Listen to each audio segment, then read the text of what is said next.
So good evening everyone, I hope मेरी आवाज आप लोगों को आ रही होगी। A very warm welcome to all of you.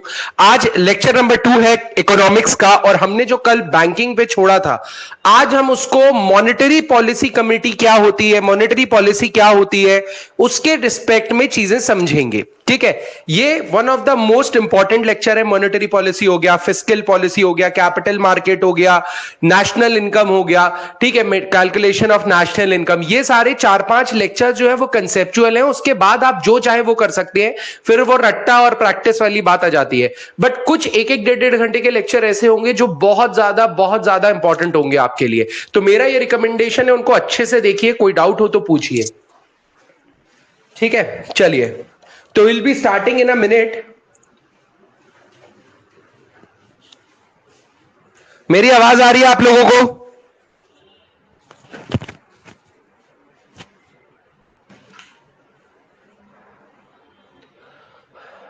Am I clearly audible and visible?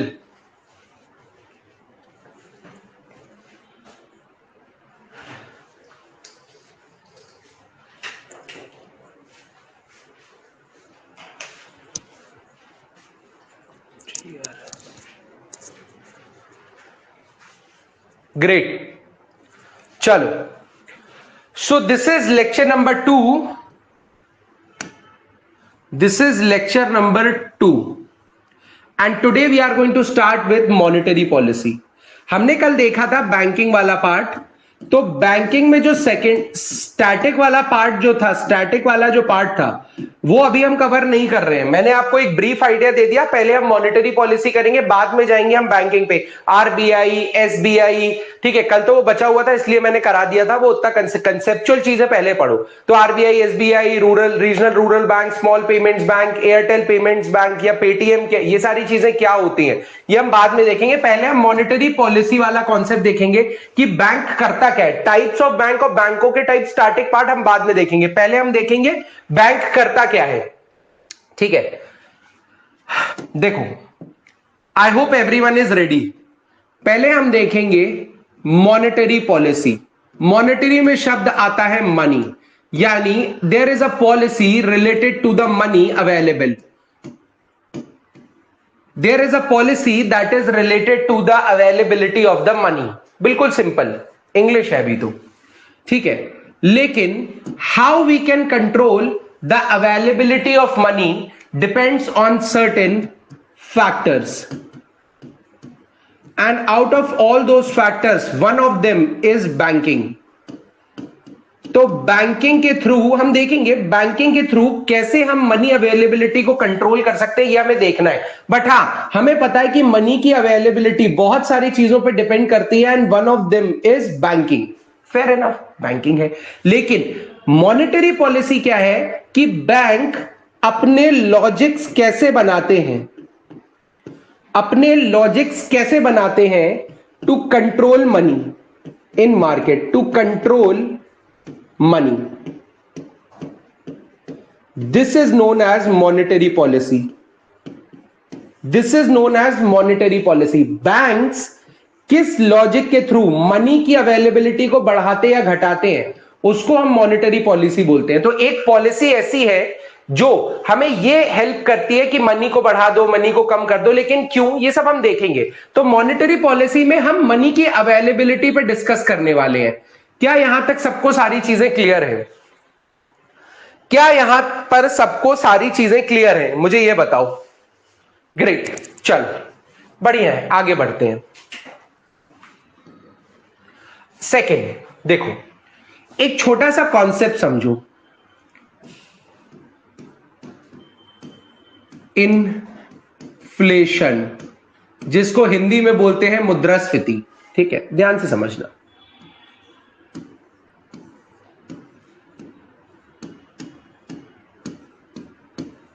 ये 4 प्रोडक्ट रखे हुए हैं, इनकी कॉस्ट है 10 रुपए पर पीस। इनकी कॉस्ट है 10 रुपए पर पीस। ठीक है, खरीदने वाले 4 लोग हैं, खरीदने वाले 4 लोग हैं। ठीक है, तो सब एक एक लेके जाएंगे 10 रुपए पर पीस। मान लो खरीदने वाले 8 लोग हो गए, तो लड़ाई होने लगेगी। तो लड़ाई होगी कि यार मुझे चाहिए मुझे चाहिए मुझे चाहिए मुझे चाहिए। मान लो ये कोई बहुत स्पेशल मेडिसिन है, तो मुझे चाहिए मुझे चाहिए मुझे चाहिए। तो इनमें से कुछ लोग बोलेंगे एक काम करो 10 की जगह मैं 20 रुपए देता हूं मुझे दो। इनमें से कुछ लोग बोलेंगे कि 10 की जगह मैं 20 रुपए देता, 20 मत लिखो अभी, मैं 12 रुपए देता हूं मुझे दो। कुछ लोग बोलेंगे एक काम करो मैं 15 रुपए देता हूं मुझे दो। कुछ लोग बोलेंगे कि मैं 18 रुपए देता हूं मुझे दो। सिंपल सी बात है। और फाइनली 18 वाले 4 ही लोग बचेंगे, बाकी सब लोग 18 में इन चारों चीजों को खरीदने को तैयार नहीं होंगे। तो यहां पर चीजें सेटल हो जाएंगी। फिर से एक बेसिक सा बोलते हैं ना, एक बोलते हैं ना सॉर्टेड स्टेट आ जाएगी कि 4 लोग खरीदने वाले 4 है। लेकिन अगर ये 4 लोगों की जगह अब 8 लोग डिमांड कर रहे हैं, अगर डिमांड कर रहे हैं यानी डिमांड बढ़ गई, डिमांड बढ़ गई तो हम कह सकते हैं कि कॉस्ट भी बढ़ जाती है। क्या हम कह सकते हैं डिमांड बढ़ेगी तो कॉस्ट बढ़ेगी? कह सकते हैं ना। ठीक है, इसको लिखा रहने दो। सिमिलरली ये दो प्रोडक्ट्स, अब देखो दूसरी सिचुएशन लेते हैं हम। अब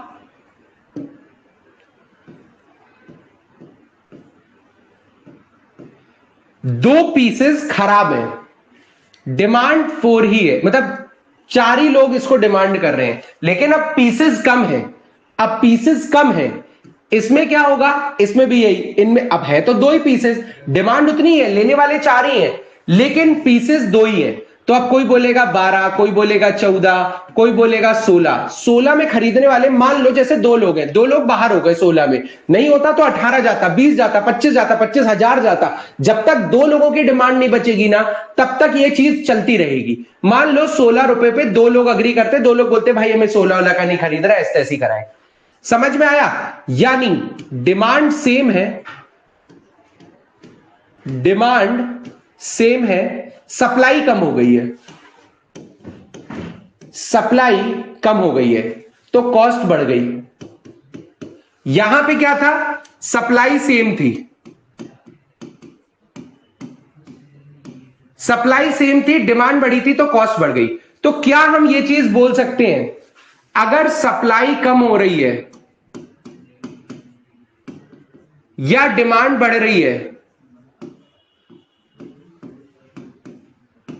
तो कॉस्ट बढ़ेगी, और इस सिचुएशन को बोला जाता है इन्फ्लेशन, यानी महंगाई हो रही है।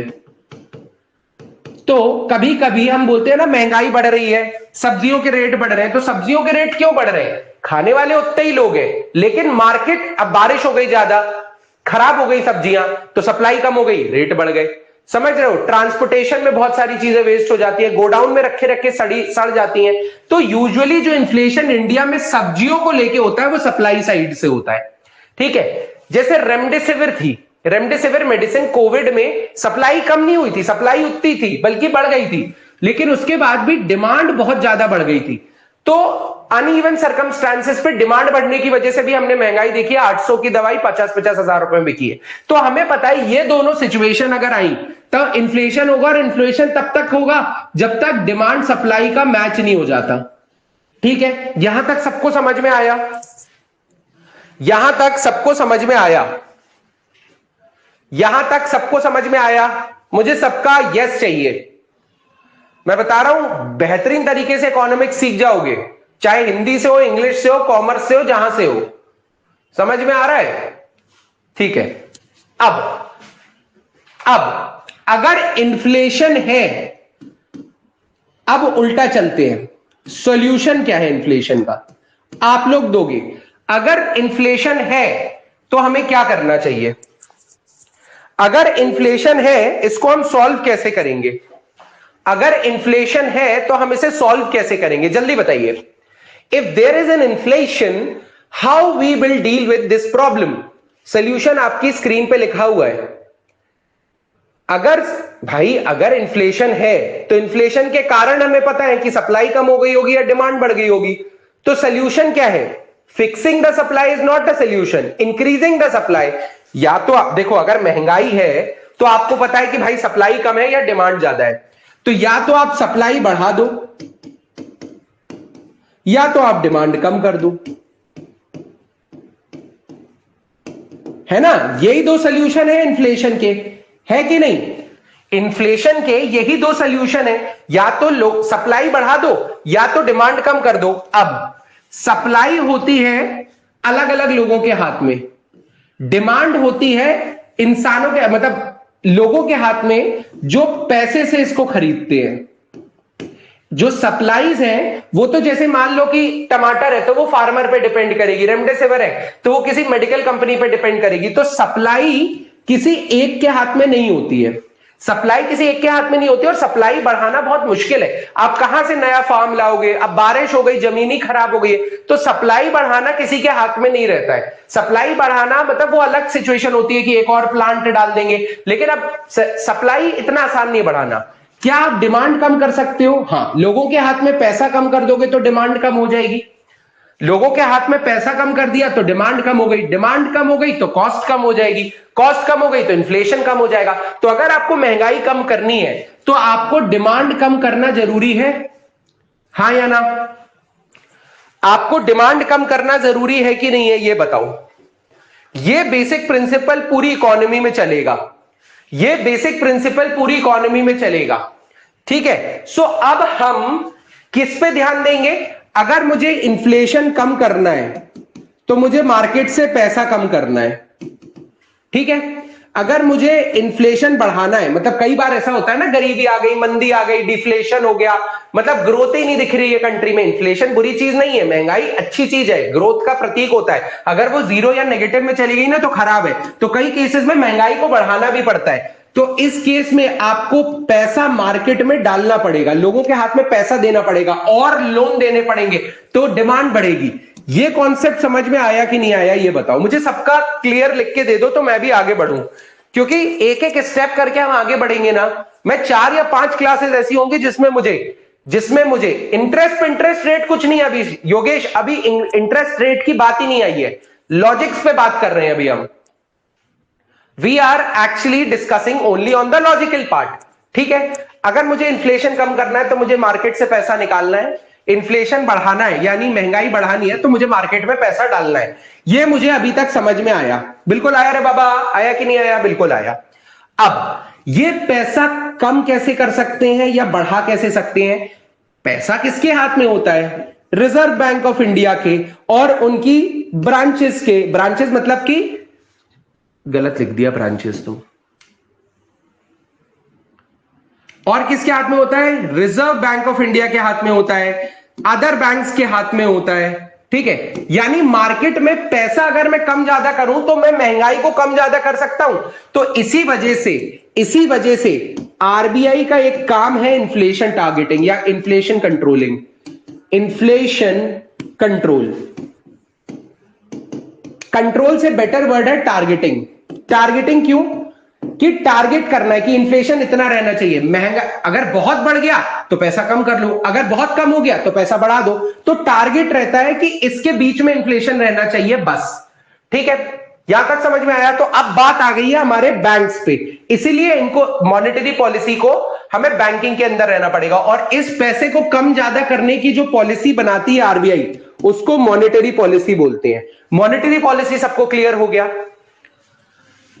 मॉनेटरी पॉलिसी सबको क्लियर हो गया? आई होप आपको सारी चीजें मॉनेटरी पॉलिसी में एकदम सिंपल वे में क्लियर हो गई होंगी, ठीक है। चलो, तो अब ये सब फालतू चीजें अभी नहीं करेंगे हम, कोई इकोनॉमी की लैंग्वेज नहीं, ये सब बाद में देखेंगे, ये सब बाद में देखेंगे। हाँ, अब हम आते हैं मॉनेटरी पॉलिसी के अंदर क्या आता है। हिंदी में समझ रहे हैं, कोई इकोनॉमिक्स नहीं है अभी दिनचर्या की बात चल रही है। अगर देखो, दो तरीके होते हैं पैसा कम करने के, मैं बता रहा हूं। या तो आप मार्केट से पैसा खींच लो तो लोगों की डिमांड कम हो जाएगी, या तो आप उनको डरा या धमका दो, ठीक है, कि आप ये नहीं कर सकते। आप उनपे वो लगा दो, कुछ बाउंड्रीज लगा दो कि तुम 50 किलो से ज्यादा प्याज नहीं खरीद सकते। आप समझ रहे हो? तो आपने बाउंड्री लगा दी है, कहीं ना कहीं डिमांड को कम करना है, ये मुझे क्लियर है। डिमांड को कम करने की जो पॉलिसीज हैं, ठीक है, बढ़ाने की भी मतलब डिमांड को कम नीचे ऊपर नीचे बढ़ाने की जो पॉलिसी है वो होती है मॉनेटरी पॉलिसी, यानी पैसा कम ज्यादा करना है। उसके दो तरीके होते हैं, एक होता है क्वांटिटेटिव, एक होता है क्वालिटेटिव।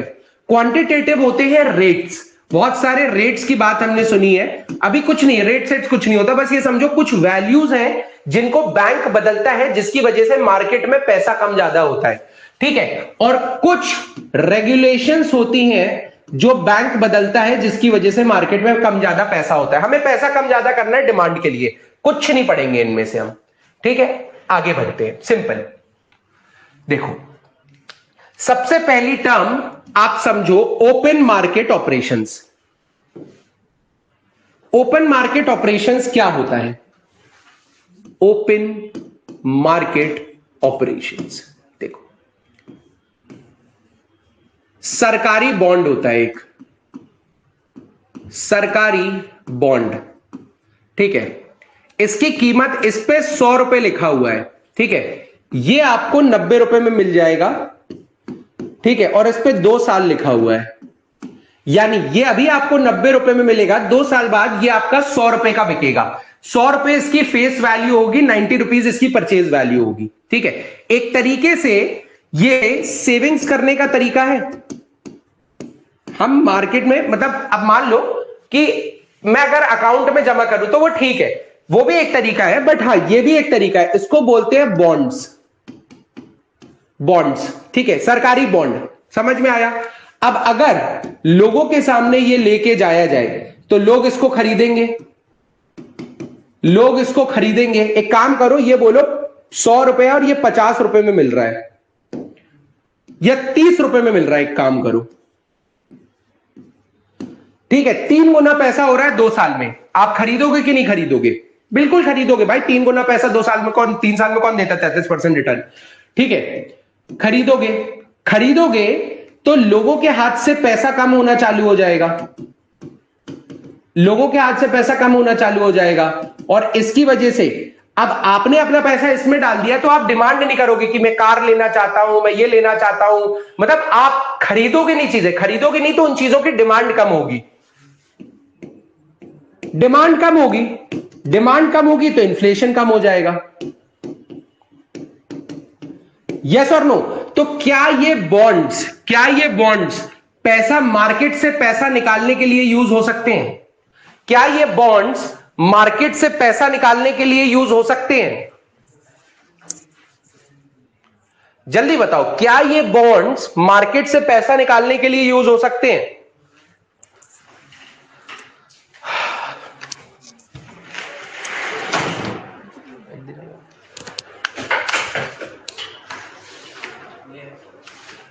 पानी भी दे देना,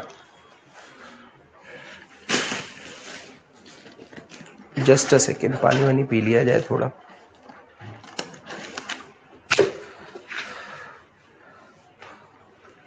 बिल्कुल, तो ये बॉन्ड्स मार्केट से पैसा निकालने के लिए यूज हो सकते हैं, ठीक है। इन बॉन्ड्स को थोड़ा सहज भाषा में या ऑफिशियल लैंग्वेज में गवर्नमेंट सिक्योरिटीज बोला जाता है, गवर्नमेंट सिक्योरिटीज। और जैसा आपने म्यूचुअल फंड में लगाया पैसा या बैंकों में लगा रहे हो, ये कम ज्यादा हो सकता है। यूजुअली कोई बड़ा अच्छा देश है या बड़ा देश है तो उसकी सरकार गिर के, इंडिया का लगता है आपको सरकार वरकार गिर जाती है और इंडिया खत्म हो जाएगा, तो ऐसा नहीं होता है। तो यूजुअली गवर्नमेंट सिक्योरिटीज जो होती हैं, G-Secs भी बोलते हैं इसको, ये थोड़ा सेफ गेम होता है तो लोग भरोसा भी करते हैं। तो ये ओपन मार्केट रहता है, खुला हुआ है, जिसको आना है आके खरीदे और जाए। तो अगर G-Secs कभी निकलती है ना, तो एक तो सबसे पहली बात, बहुत बड़ा रिटर्न नहीं देती वो, लेकिन हाँ बहुत सेफ होती है। आप कोई और चीज में इन्वेस्ट करोगे इससे ज्यादा सेफ्टी, इससे ज्यादा सेफ्टी किसी चीज में नहीं होती। G-Secs are very very safe, specifically अगर स्टेबल कंट्रीज है, इंडिया हो गई, यूएस हो गई, यूके हो गई, इनके G-Secs बहुत स्टेबल है। 2 साल में सरकार या 5 साल में सरकार थोड़ी गिर जाएगी। तो इसीलिए मार्केट ने से पैसा निकाल लिया। तो ओपन मार्केट ऑपरेशन का मतलब समझ में आया, खुला मार्केट है, कोई भी आ सकता है, कोई भी ले जा सकता है। ये चीज समझ में आई कि नहीं आई, ये बताओ, जल्दी बताओ, ये चीज समझ में आई कि नहीं आई?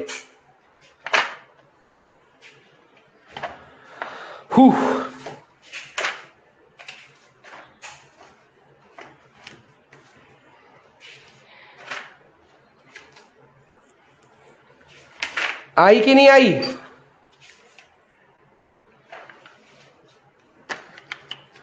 बिल्कुल सही बात है भाई, आई होगी, इसमें क्या नहीं आने का है। ठीक है, ये चीज समझ में आ गई आपको?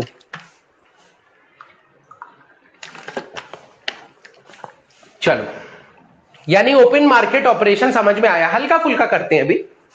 ओपन मार्केट ऑपरेशन समझ में आ गया, जो खुले में हम लोगों से ही सीधा पैसा आरबीआई ले रही है। दूसरा केस समझते हैं। ओपन मार्केट ऑपरेशन समझ में आया। इसके बाद कुछ रेशोज होते हैं जो हर बैंक को मेंटेन करना होता है, वो समझते हैं हम। सिर्फ पैसे को कम ज्यादा करने के लिए ये चीजें। पहली चीज होती है कैश रिजर्व रेशो। देखो, एक बैंक है, इसके पास 100 करोड़ है, इसके पास 100 करोड़ रुपए एक पर्टिकुलर डेट पे। क्या ये पूरे 100 करोड़ को एज अ लोन दे सकता है? नहीं दे सकता भाई, क्योंकि क्या पता अगले दिन कोई, सिंपल सा बात है, पैसे निकालने के लिए आ जाए। जरूरी थोड़ी है जो लोगों ने सेविंग्स में पैसे डाले हैं वो कभी निकालेंगे ही नहीं। हो सकता है 1 सेकंड बाद कोई और निकालने आ जाए। तो पूरा 100 करोड़ आप लोन में नहीं दे सकते। तो लोग क्या करते थे, 99 करोड़ लोन में दे देते थे। 99 करोड़ लोन में दे देते थे, सोचते थे यार 1 करोड़ में हमारी जितनी भी डिमांड आएगी पैसों की वो हम मैनेज कर लेंगे। इन केसेस में क्या होता था, मान लो डिमांड अगर 1 करोड़ से ज्यादा आ गई तो ये सर्विस नहीं दे पाते। दे पाएगा क्या? बैंक के पास तो पैसा ही नहीं होता, उसने तो लोन में दे दिया है।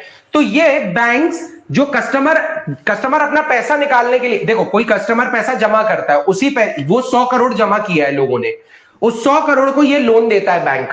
ठीक है, और इसी पे जो पैसा कमाता है, मतलब जितना लोन का इंटरेस्ट चार्ज कर रहा है बैंक जितना लोन देने पे कमा रहा है, और माइनस जितना वो सेविंग्स पे एक किसी को इंटरेस्ट रेट दे रहा है, उन दोनों का डिफरेंस ही तो बैंक की कमाई है। तो बैंक 100 करोड़ लोन में दे सकता है। बैंक ने सोचा कि एक काम करो, 100 नहीं देते, 99 दे देते हैं। बैंक ने सोचा 100 करोड़ नहीं 99 दे देते हैं। तो अब अगर अगला कस्टमर 1 करोड़ की डिमांड थी, 1 करोड़ लोग आए, अपना 1 करोड़ लेके चले गए, क्या पता क्यों, कुछ भी रीजन हो सकता है। अब जब नेक्स्ट इंसान आएगा तो बैंक को क्या बोलना पड़ेगा, sorry we don't have cash. ठीक है, sorry we don't have money. ये किसी भी कस्टमर के दिमाग में भूचाल मचा देगा कि इस बैंक के पास पैसा नहीं है और ये बिल्कुल बैंकरप्ट हो चुका है, इनका हवाला, मतलब समझ रहे हो, इनका मतलब बोलते हैं ना कि हवाला तो नहीं बोलेंगे, इनकी एसटेसी हो चुकी है। तो बाकी लोग भी अपना पैसा निकालने आएंगे और वो चीज बैंक को कोलैप्स कर देगी, वो चीज बैंक को कोलैप्स कर देगी। तो इस वजह से बैंकिंग सेक्टर में गड़बड़ी ना हो, इसकी वजह से एक टर्म आई कैश रिजर्व रेशो। इसका मतलब है बैंक्स को कुछ पैसा कैश में आरबीआई के पास रखवाना पड़ता है। बैंक्स को कुछ पैसा कैश में आरबीआई के पास रखवाना पड़ता है। यूजुअली वो 4% होता है। अभी कितना है आप ये बताइए, अभी कितना है आप ये बताइए, जल्दी बताओ भाई। यहां तक कैश रिजर्व रेशो का मतलब समझ में आया सबको? कैश रिजर्व रेशो का मतलब समझ में आया सबको? किसी को कोई दिक्कत? सीआरआर वो पैसा है, सीआरआर वो पैसा है जो बैंक को कैश के रूप में आरबीआई के पास रखना पड़ता है।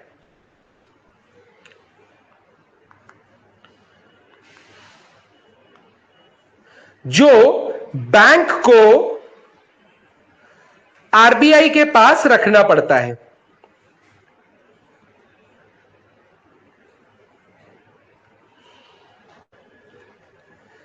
समझ में आया?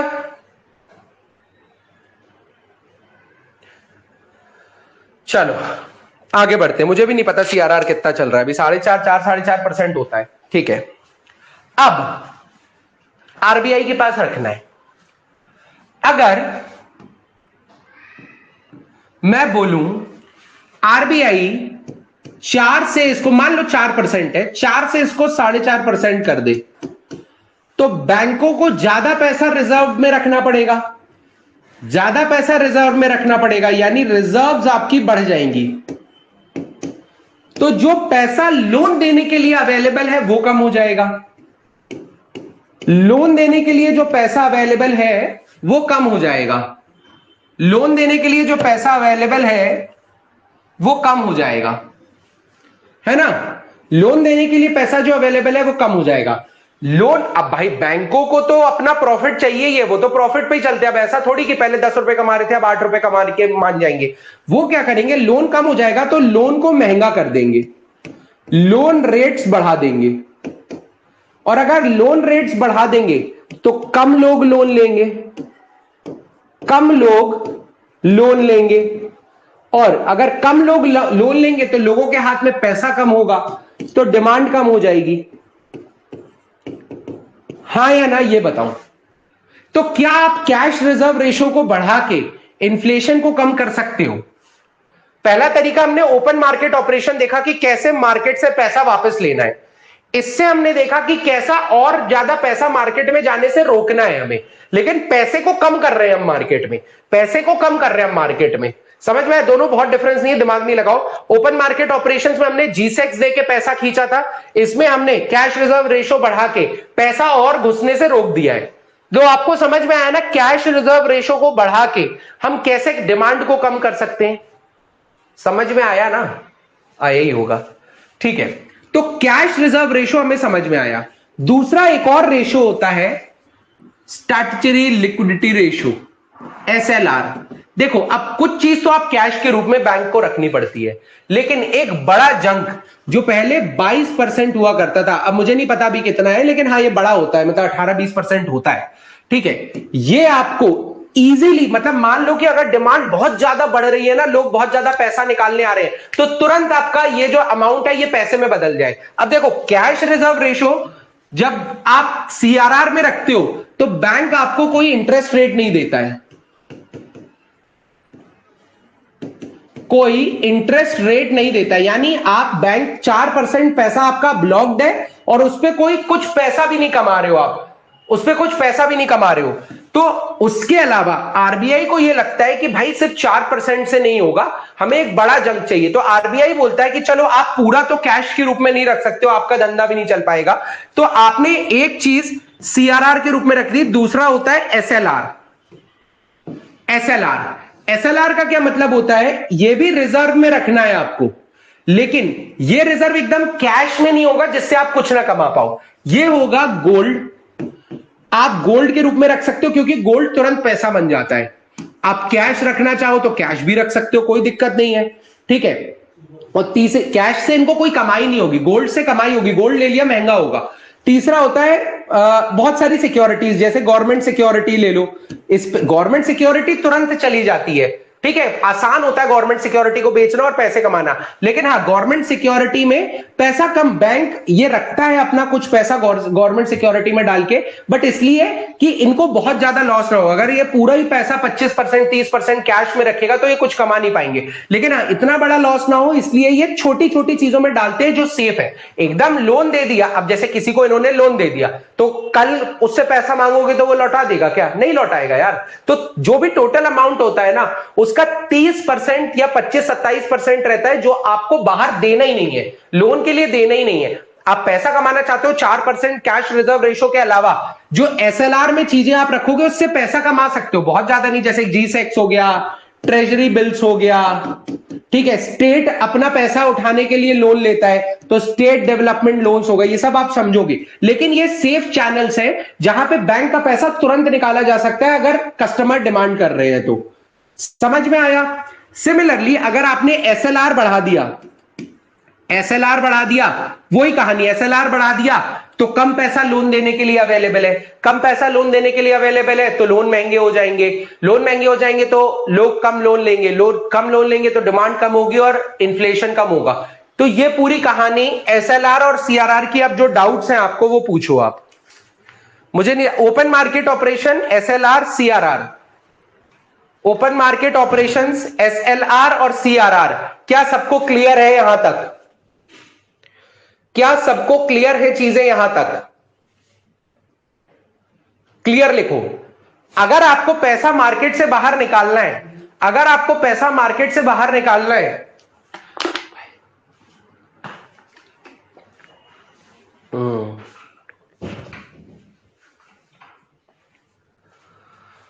हाँ ठीक है। अगर आपको पैसा मार्केट से बाहर निकालना है तो अभी हमने 3 तरीके देखे, या आपको और पैसा मार्केट में, मतलब ऐसा ना हो कि हाथों में लोगों के पैसा रहे, तो उसके बहुत सारे तरीके। अभी हम क्वांटिटेटिव चीजें देख रहे हैं। सीआरआर एसएलआर का मतलब सबको समझ में आ गया। इसके बाद एक चीज आती है, क्लियर है ना, किसी को डाउट तो नहीं है? मैं देख लूं, सबको सारी चीजें क्लियर है। अब अगली चीज की तरफ बढ़ते हैं, हम और डिटेल में पढ़ेंगे। देखो मैं आपको 5 नंबर लिखना सिखा दूंगा इन पे चीजों पे, उसकी चिंता मत करो, वो तो आपको भरोसा होगा मुझ पे, ठीक है। अब आगे बढ़ते हैं, बैंक। तो हमने एसएलआर से कैसे कंट्रोल करना है पैसे को मार्केट में वो देखा, सीआरआर से देख लिया, ओपन मार्केट ऑपरेशन से देख लिया। बैंक रेट और देख लेते हैं। बैंक रेट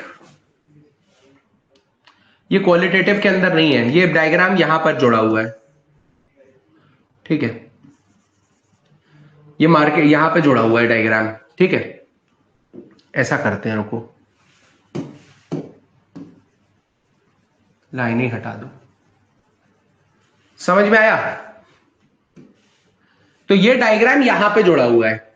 अब एक और चीज देखते हैं, अगली चीज देखते हैं। मजा आ रहा है कि नहीं आ रहा है इकोनॉमी में? अब बैंकों के व्यवहार की बात करते हैं। बैंक व्यवहार, बैंकों के व्यवहार की बात करते हैं। एसबीआई है, ठीक है। एसबीआई के पास डिमांड आती है कि भैया मुझे लोन चाहिए, भैया मुझे लोन चाहिए, भैया मुझे लोन चाहिए, ठीक है। बिल्कुल सही बात है भाई, कोई दिक्कत नहीं है।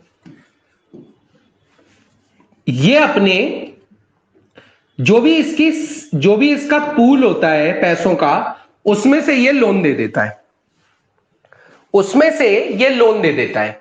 दे देता होगा, देता ही होगा भाई, इसका यही तो काम है, लोन ही देना तो काम है। तो जो सेविंग्स का पैसा है उससे एसबीआई लोन दे देता है, ठीक है भाई। अब एसबीआई मस्त बैंक है, तो लोग लोन लेते जा रहे हैं, लेते जा रहे हैं, लेते जा रहे हैं। एसबीआई को भी फायदा होता जा रहा है, होता जा रहा है, होता जा रहा है। एक पॉइंट आएगा जब इसके पास अपना कैश रिजर्व रेशो बचा होगा, एसएलआर बचा होगा, और बाकी पूरा पैसा इसने लोन में दे दिया। मान लो ऐसा आया, क्या ये और पैसा लोन में दे सकता है? इन दोनों में से निकाल के पैसा ये लोन में दे सकता है? क्या सीआरआर और एसएलआर से पैसा निकाल के ये लोन दे सकता है? क्या पैसा सीआरआर और एसएलआर से निकाल के ये लोन दे सकता है? जल्दी बताओ भाई, क्या सीआरआर और एसएलआर से निकाल के ये लोन दे सकता है? और अगर और लोन देना हो तो क्या इसके पास पैसा है लोन देने के लिए?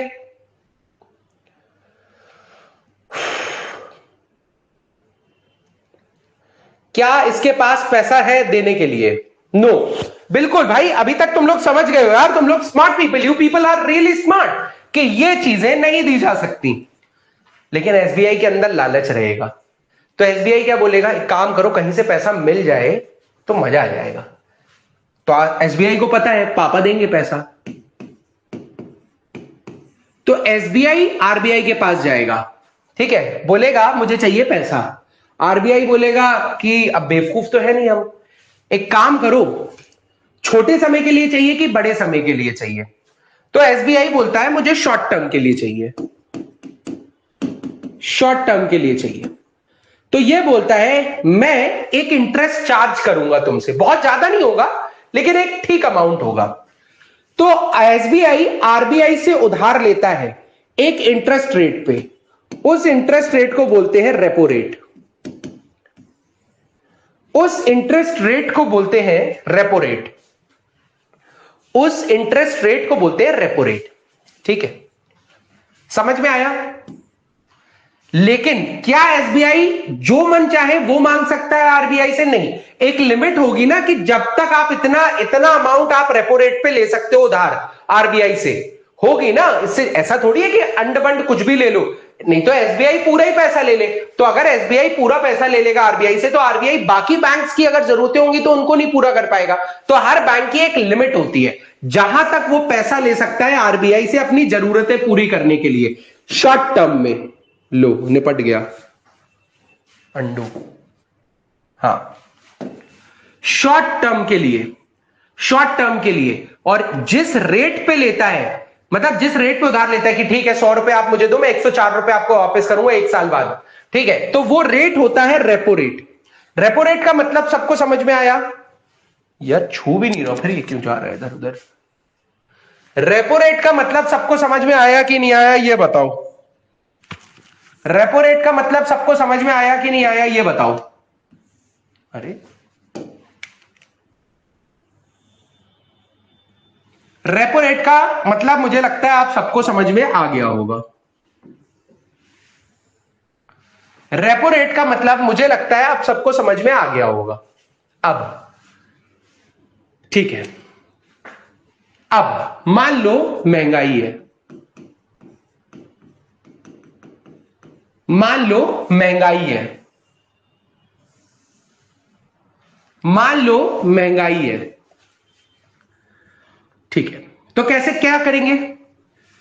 आरबीआई बैंक को रेपो रेट पे उधार देता है, ठीक है भाई, और बैंक इस पैसे का क्या करता है? बैंक इस पैसे से लोन दे देता है लोगों को और खुद का प्रॉफिट देता है।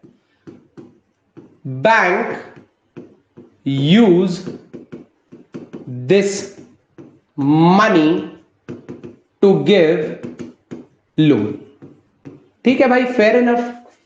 लेकिन अगर बैंक आरबीआई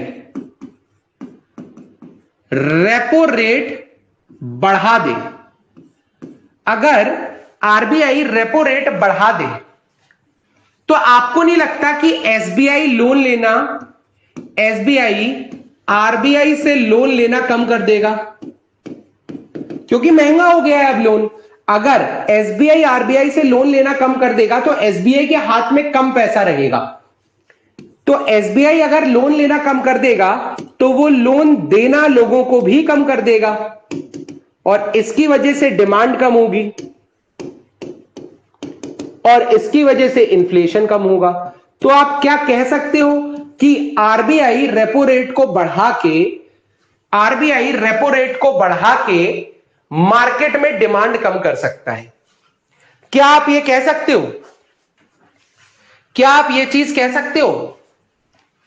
भाई इकोनॉमी इतना तगड़ा सब्जेक्ट है, आप लोगों को एक डाउट नहीं आ रहा? मुझे तो बहुत शक हो रहा है। हाँ,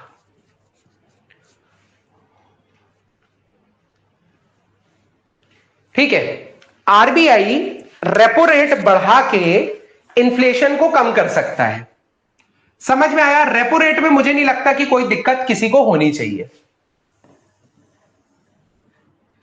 रेपो रेट में किसी को कोई दिक्कत नहीं होनी चाहिए। तो रेपो रेट का एनालिसिस क्लियर हो गया आपको कि रेपो रेट कैसे मार्केट में से पैसा निकाल सकता है। समझ में आ गया रेपो रेट कैसे मार्केट में से पैसा निकाल सकता है। एक और टर्म होती है reverse repo rate.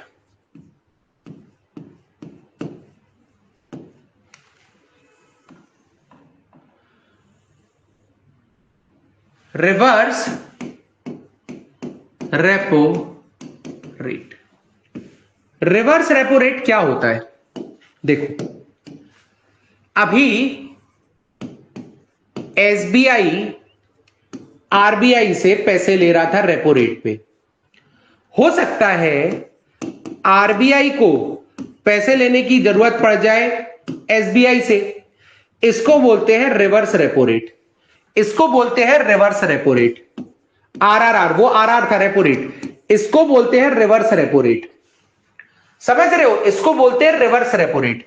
Reverse repo rate, अब आप लोग बोलोगे सर रिवर्स रेपो रेट तो आरबीआई के हाथ में है, आरबीआई तो कितना भी कम 0% रख दे, 1% रख दे। रिवर्स रेपो रेट वो होता है जो आरबीआई अगर 100 रुपए दे रहा है, एसबीआई अगर आरबीआई को 100 रुपए दे रहा है तो कितना आरबीआई लौटाएगा, कितने रेट पे इसको लोन मिल रहा है एसबीआई से, वो रिवर्स रेपो रेट होता है। तो अगर आरबीआई ही repo rate, reverse repo rate set करता है तो वो तो इसको बहुत सस्ते में सेट करेगा क्योंकि वो बहुत इजीली आरबीआई को पैसा दिलाएगा। यस और नो। लेकिन RBI is not a profit making body, आपको समझना पड़ेगा। आरबीआई प्रॉफिट के लिए काम नहीं करती, वरना इस रेट को कम कर देती। आरबीआई लोगों के लिए काम करती। तो आरबीआई अगर इस रेट को कम करेगी, अगर आरबीआई इस रेट को कम कर देगी, तो एसबीआई क्या देना चाहेगा अपना लोन? एसबीआई क्या अपना लोन देना चाहेगा या अपना पैसा आरबीआई को देना चाहेगा? नहीं देना चाहेगा भाई। क्यों देगा? वो नहीं देगा एसबीआई। तो आप कितना भी रेपो रेट कम कर लो, पैसा ही नहीं, एसबीआई बोलेगा मुझे देना ही नहीं है, मुझे देना ही। अब जब देना ही नहीं है तो क्या कर लोगे? जब देना ही नहीं है तो आरबीआई क्या कर लेगा? कुछ नहीं कर पाएगा ना। So that is why reverse repo rate को हमेशा देखो कम तो होगा, क्योंकि आरबीआई लॉस तो नहीं झेलेगा कि उधार ले रहे हैं तो ज्यादा पैसा दे रहे हैं, उधार दे रहे हैं तो कम पैसा ले रहे हैं, ऐसा नहीं है। रिवर्स रेपो रेट से 0.5% कम रहता है, बस ये ट्रेंड है। तो अगर आरबीआई रेपो रेट बढ़ा रहा है तो रिवर्स रेपो रेट भी बढ़ जाएगा। समझ रहे हो? तो RRR is the reverse repo rate. Reverse repo rate का क्या मतलब होता है? रिवर्स रेपो रेट का मतलब होता है, रिवर्स रेपो रेट का मतलब होता है कि rate at which RBI is taking loan. ठीक है, अब मान लो रिवर्स रेपो रेट बढ़ जाता है। अगर रिवर्स रेपो, बहुत ध्यान से समझना, कंफ्यूजिंग है ये थोड़ा। अगर रिवर्स रेपो रेट बढ़ेगा तो क्या एसबीआई लोन देना चाहेगा? हां, क्योंकि एसबीआई को ज्यादा इंटरेस्ट रेट मिल रहा है, तो एसबीआई लोन देगा। किसको लोन देगा? आरबीआई को। और हिंदी में ही लिखना है ऐसे, मेरी कॉपी पे भी ऐसे ही लिखा, कोई शर्म की बात नहीं है। जब आप समझ रहे हो ना तो ऐसी चीजें लिखो ताकि रिवाइज करने में हेल्प मिलेगी। एसबीआई लोन देगा आरबीआई को, मार्केट में से पैसा कम होगा, मार्केट में से पैसा कम होगा, डिमांड कम होगी और इन्फ्लेशन कम होगा। तो क्या आप कह सकते हो अब,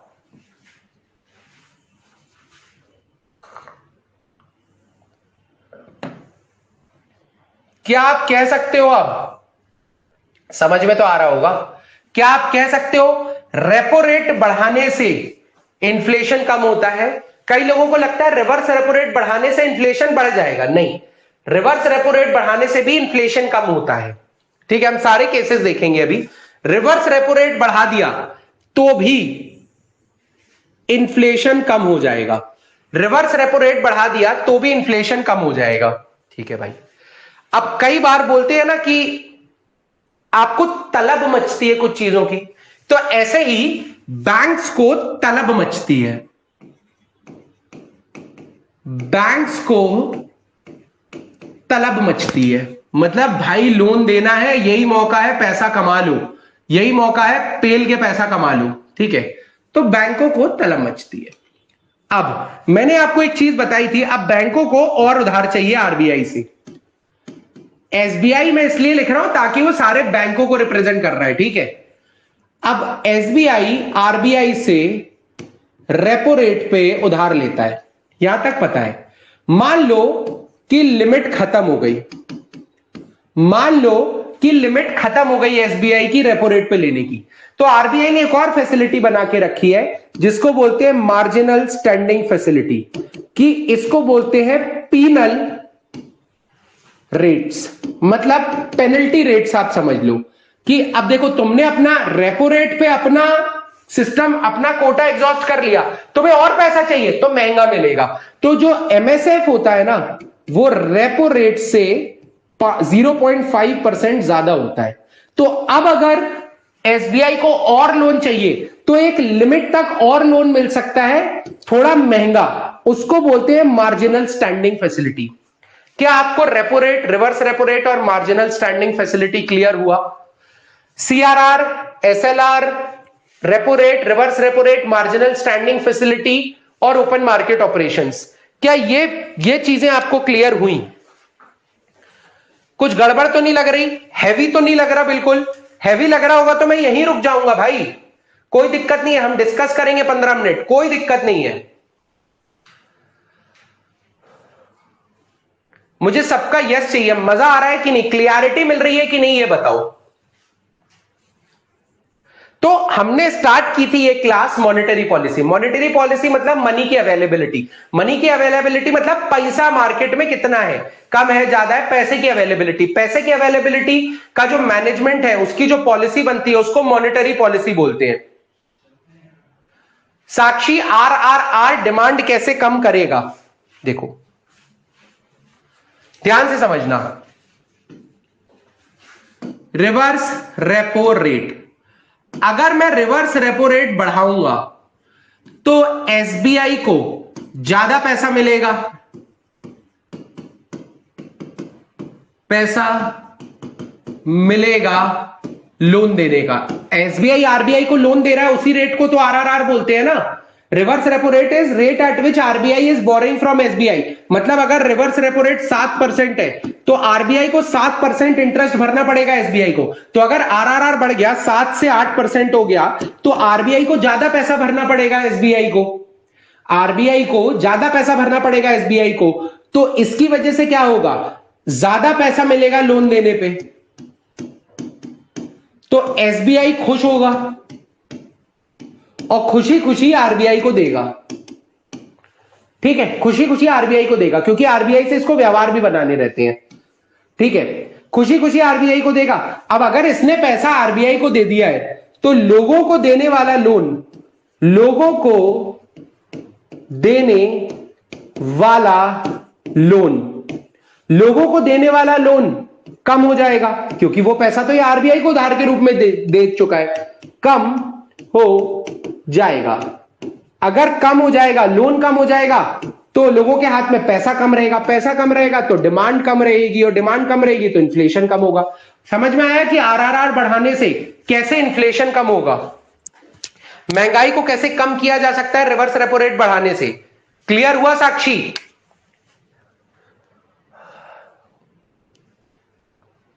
अभी तक हमने सिर्फ रेट्स बढ़ाए कम किए हैं, अभी हमने बाकी तरीके नहीं देखे मार्केट में से पैसा निकालने डालने के।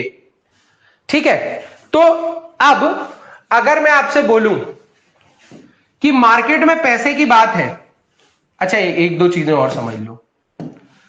तो अभी तक तो ये सब शॉर्ट टर्म चल रहा है, छोटे टर्म के लिए चल रहा है। अगर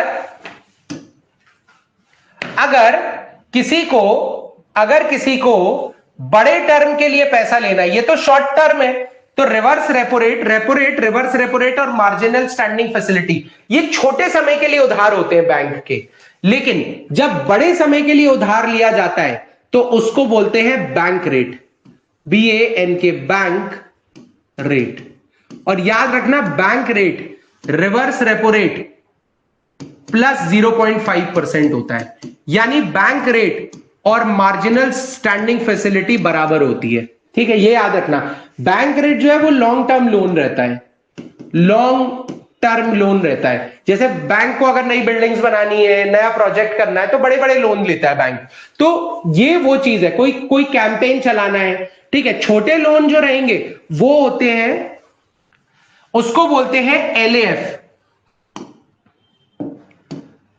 ठीक है, लिक्विडिटी एडजस्टमेंट फैसिलिटी। छोटी मोटी लिक्विडिटी का जो मिसमैच है वो repo rate, reverse repo rate और MSF से मैनेज हो सकता है। जो बड़ा रेट है वो लॉन्ग टर्म बैंक रेट से, उसको हम बैंक रेट बोलते हैं। आरबीआई उधार दे रहा है एसबीआई को, लेकिन लंबे समय के लिए, तो वो बैंक रेट पे देगा।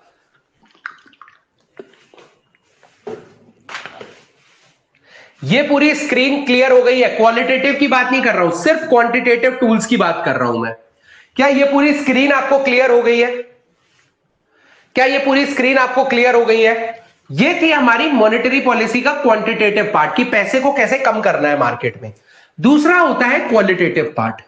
क्वालिटेटिव पार्ट क्या कहता है, मैं आपको बताता हूं पहले। देखो, जैसे देखो, आप अगर मार्केट में से पैसा कम कर रहे हो, मान लो जैसे फॉर एग्जांपल एक सिचुएशन लेते हैं, कि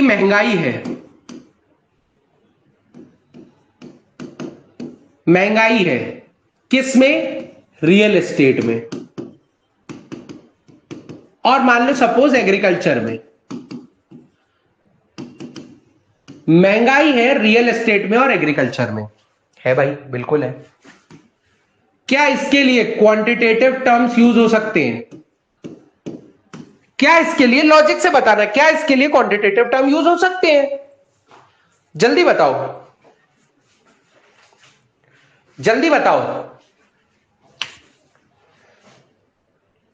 क्या इसके लिए क्वांटिटेटिव सीआरआर, एसएलआर ये यूज हो सकते हैं? जल्दी बताओ। कौन कौन है लेक्चर, मुझे देखना है, मुझे सबका हाँ ना चाहिए। हिंदी में लिखो। साक्षी, योगेश, साक्षी गर्ग, साक्षी पांडे, हिमांशु तिवारी, मनु सिंह, इशरत, मोनिका, शमी, मेघना, प्रिया। आप लोग आंसर करो इस चीज का। क्या क्वांटिटेटिव टर्म्स यूज हो सकते हैं? क्यों नहीं हो सकते हिमांशु? बिल्कुल हो सकते। क्यों नहीं हो सकते? नो क्यों लिखा आपने? जस्ट बिकॉज मैंने पूछा इसलिए? जस्ट बिकॉज मैंने पूछा इसलिए?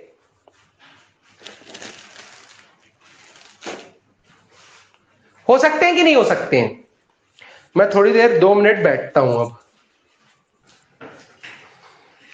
खड़े होके पढ़ाना है टफ, एंड इतने बोलना ना, मतलब खड़े होना इज नॉट टफ, बोलना इज वेरी टफ। चलो, मुझे आप लोगों के कमेंट भी दिख रहे हैं, अब डिस्कशन करना है। अरे हेलो, आवाज आ रही है ना आप लोगों को?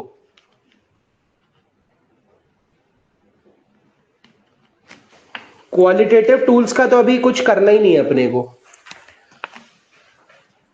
हाँ, कर सकते हैं, लेकिन क्वांटिटेटिव टूल्स की एक दिक्कत पता है आपको क्या है?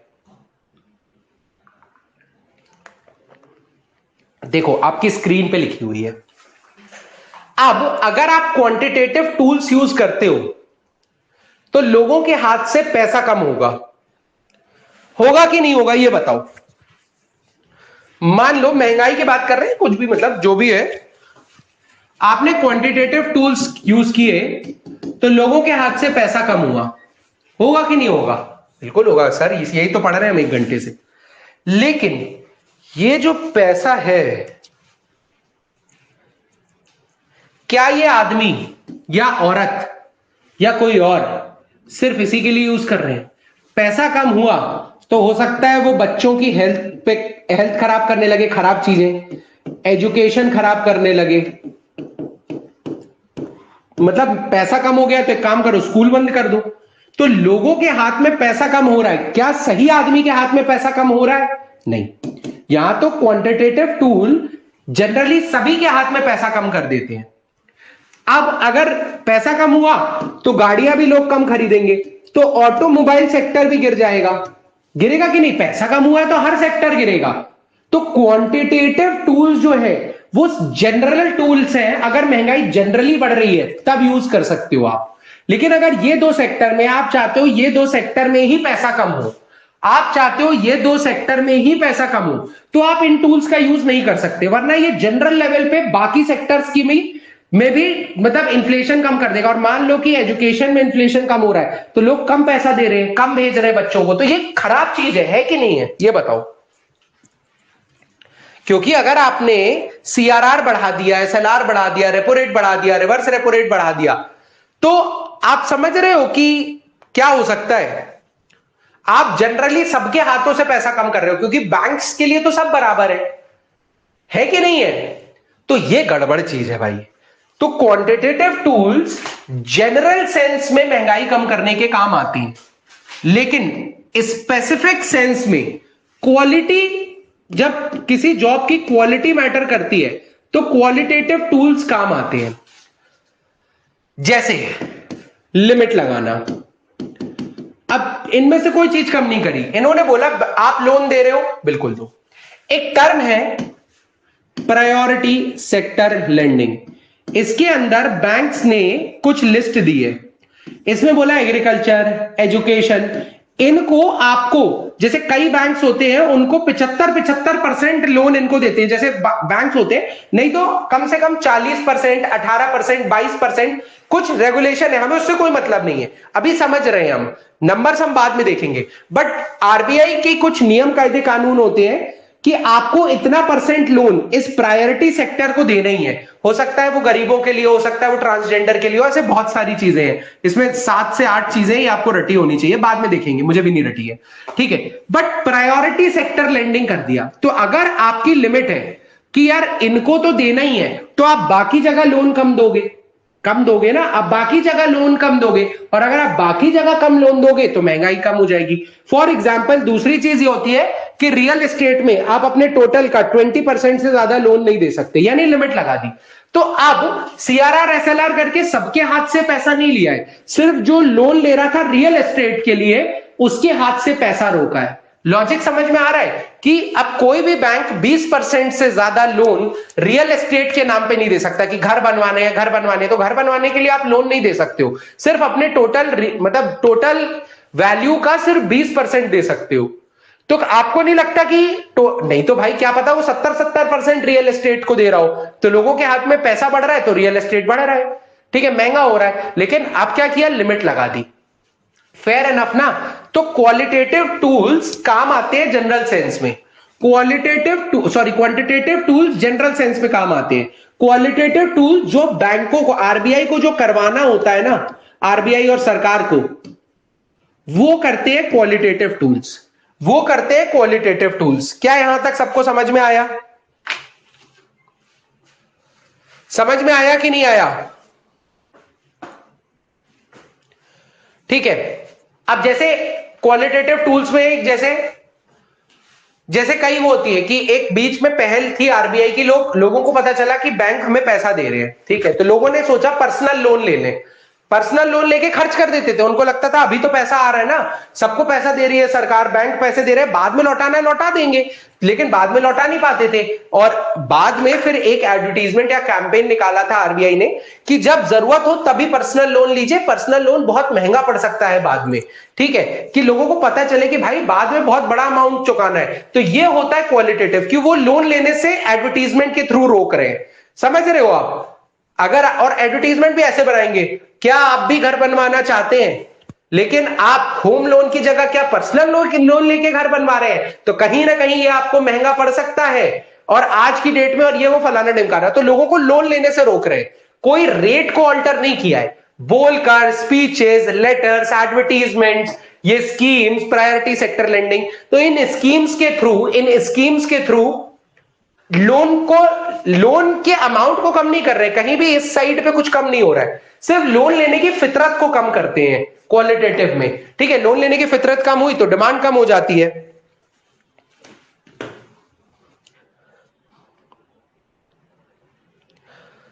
मतलब बहुत ज्यादा चीजें हैं यार। अब जैसे बैंक्स कई बार क्या करते हैं, बैंक्स फालतू लोगों को लोन दे देते हैं। अब इस केस में क्या होता है, अगर बैंक्स फालतू लोगों को लोन देंगे तो लोगों के हाथ में पैसा आएगा, डिमांड बढ़ेगी। तो इन केसेस में जब डिफॉल्ट ज्यादा हो रहा है, मतलब अब ये लोग पैसा नहीं चुका पाते, तो बैंक्स के लाइसेंस कैंसिल करना, ये एक तरीके का क्वालिटेटिव टूल है कि डर बना रहे कि फालतू भी लोन नहीं देना है, किसी को भी लोन नहीं देना है, क्योंकि बैंक्स का बस चले तो वो तो पेल के लोन दे, क्योंकि उनकी तो कमाई है लोन देने से। लेकिन बैंकों को यह भी पता होना चाहिए कि उनके लोन देने से कमाई तो हो रही है, लेकिन मार्केट खराब हो सकता है, मार्केट में इन्फ्लेशन आ सकता है, महंगाई आ सकती है, गरीब की हालत खराब हो सकती है। तो यह चीज आरबीआई देखता है कि बैंक्स बहुत ज्यादा अपने प्रॉफिट के लिए चीजें खराब ना कर दें। क्या यहां तक सबको समझ में आया?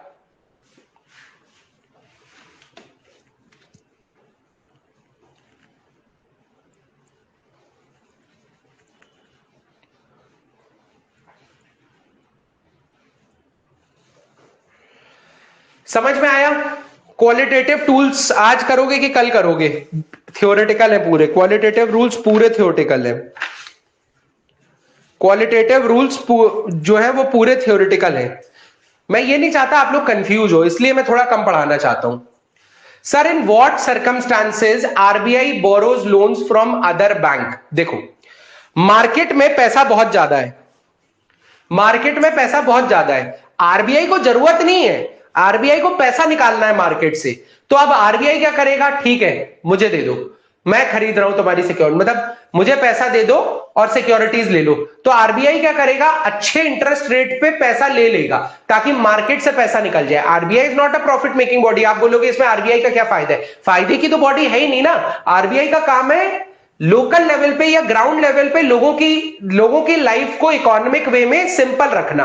तो अगर महंगाई बहुत बढ़ रही है, पैसा बहुत ज्यादा है मार्केट में, तो ये फटाक से एसबीआई के पास जाएगा, बोलेगा एक काम करो, हमारा नया बॉन्ड आया है, इसमें 7% इंटरेस्ट रेट है, फटाफट आ जाओ। तो एसबीआई जो है वो लोन देना कम करके वो इनको लोन देना चालू कर देगा। क्या समझना है आपको? फाजला, आपको क्या समझना है? प्रोडक्शन लिंक्ड इंसेंटिव स्कीम तो इज अ क्वालिटेटिव टूल।